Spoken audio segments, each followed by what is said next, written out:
अब तक आपने पढ़ा कि बाघ राघव पर हमला करने की सोच रहा होता है और राघव उस लड़की को बाईं तरफ जाने को कहता है, लेकिन बाघ राघव की योजना समझ जाता है और राघव पर हमला करने की बजाय उस लड़की पर हमला करने के लिए आगे बढ़ जाता है। अब आगे बाघ काफी गुस्से में तेजी से उस लड़की की तरफ बढ़ रहा होता है, लेकिन राघव अपनी पूरी भागने की गति बढ़ाते हुए तेजी से बाघ की तरफ जाता है। वो लड़की भी बाघ को अपनी तरफ आता हुआ देख कर के तेजी के साथ भागने लगती है, लेकिन जल्दी में भागने के चक्कर में उसका पैर किसी पत्थर से टकरा जाता है और वो इस कारण जमीन पर गिर जाती हैं। वो जमीन पर गिरे हुए बाघ को अपनी तरफ हवा में छलांग लगाता हुआ देखती हैं। उसे लगता है कि आज तो वो इस बाघ का भोजन बन ही गई, और यकायक उसके मुंह से डर के चीख निकल जाती हैं। जितने में राघव एक पेड़ की लताओं को पकड़कर हवा में बाघ पर अपने पैरों से हमला कर देता है और बाघ उसके तीव्र प्रहार से काफी दूर जाकर गिरता है। बाघ राघव के हमले के कारण घायल हो जाता है और वो राघव की शक्तिशाली आभा को समझ जाता है और उससे लड़ने के बजाय जंगल की तरफ उन दोनों से दूर चला जाता है। लड़की काफी देर तक हमला ना होने पर सामने देखती है तो एक बहुत सुंदर सा लड़का खड़ा होता है और उसके चारों तरफ धूल उड़ रही होती है। ऐसा लग रहा होता है कि यहाँ अभी बहुत कुछ हुआ हो। वो लड़की तेजी से चिल्लाकर कहती है कि वो बाघ कहाँ गया। राघव हल्का सा मुस्कुराते हुए उस लड़की की तरफ चलते हुए कहता है कि मुझसे डर के भाग गया। राघव उस लड़की पास जाकर उसे जमीन से उठने में मदद करता है। उस लड़की के पैरों में गिरने के कारण थोड़ा सा खून निकल रहा होता है। राघव उस लड़की को अपनी बाहों में उठा करके एक पत्थर पर बिठा देता है और उसे औषधियों का ज्ञान तो होता ही है। जंगल में से कुछ औषधियों को लेकर उसके घावों पर लगा देता है। वो दोनों औषधियों को लगाते हुए एक दूसरे को देख रहे होते हैं और दोनों प्यार की दुनिया में खो जाते हैं।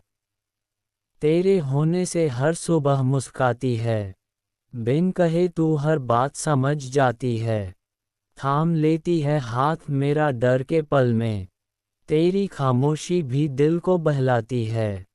थक जाऊं अगर मैं दुनिया से लड़कर, तेरी गोद में आकर सब भूल जाता हूँ। तेरी एक नज़र जो मुझ पर ठहर जाए, मैं खुद को फिर से जीता हुआ पाता हूँ। तेरे होने से ही तो मैं पूरा हूँ, तेरी सांसों में ही मेरी सांस है। तू है तो हर दर्द भी हल्का लगे, तेरा प्यार ही मेरी सबसे बड़ी आस है।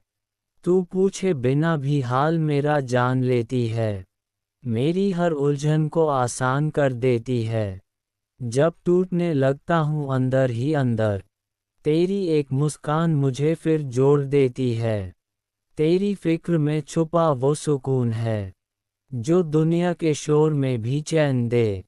तेरा नाम लूं तो ठहर जाता वक्त, जैसे रूह को कोई पहचान दे। तेरे होने से ही तो मैं पूरा हूँ, तेरी बाहों में ही मेरा जहान है।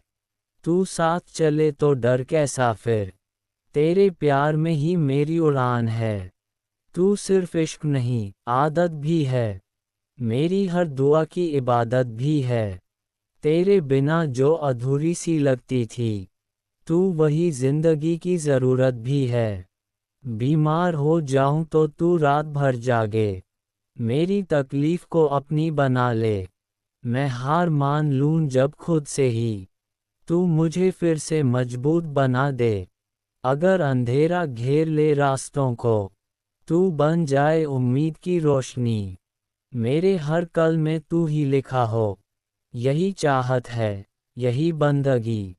तेरे होने से ही तो मैं पूरा हूँ, तेरे प्यार में ही मेरा सुकून है।